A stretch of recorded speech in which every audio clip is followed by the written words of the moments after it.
Oliver had been to the works to be mended. Some troublesome trucks tricked him, and the Great Western engine fell into the turntable well. Now, Oliver was as good as new, but he was still worried about trucks. "I'd rather not use them," he puffed to himself. But the trucks sang songs, rude and loud.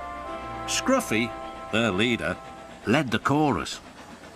Oliver's no use at all, thinks he's very clever, says that he can manage us, that's the best joke ever. When the yacht is up perhaps, when the grates is falling, we just push him down the well. Pop goes old Dolly. Thomas, Duck and Percy were shocked. "Be quiet," they ordered. But they couldn't be everywhere, and everywhere they weren't, the trucks began again. Oliver's no use at all, thinks he's very clever, says that he can manage us, that's the best joke ever.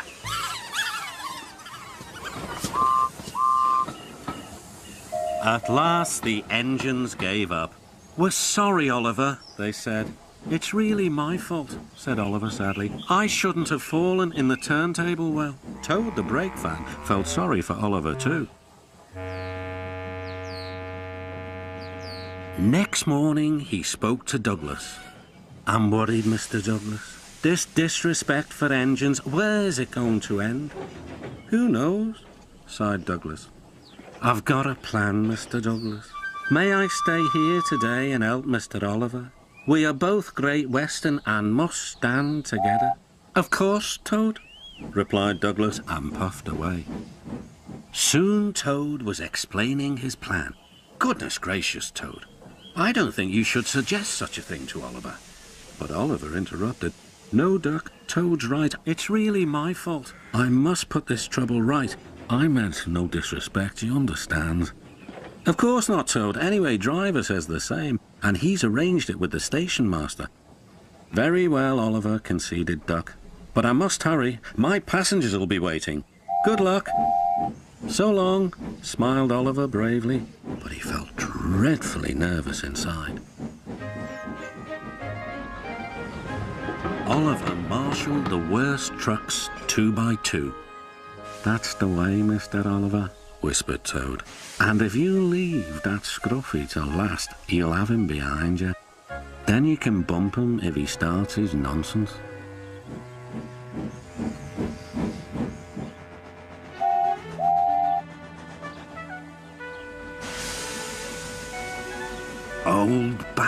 Hold back," whispered Scruffy, and passed a word to the others. The silly trucks giggled.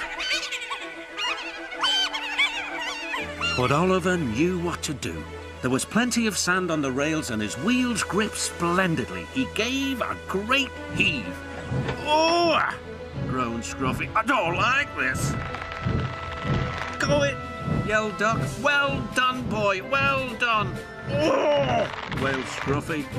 "Oh!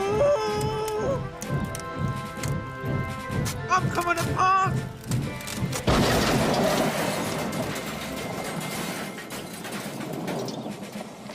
And he did. Then there was trouble. "Well, Oliver, so you don't know your own strength, is that it?" No, sir," said Oliver nervously. The Fat Controller inspected Scruffy. "How's a thought? Rotten wood, rusty frames. Maybe if we put you back together, you'll earn yourself a better name."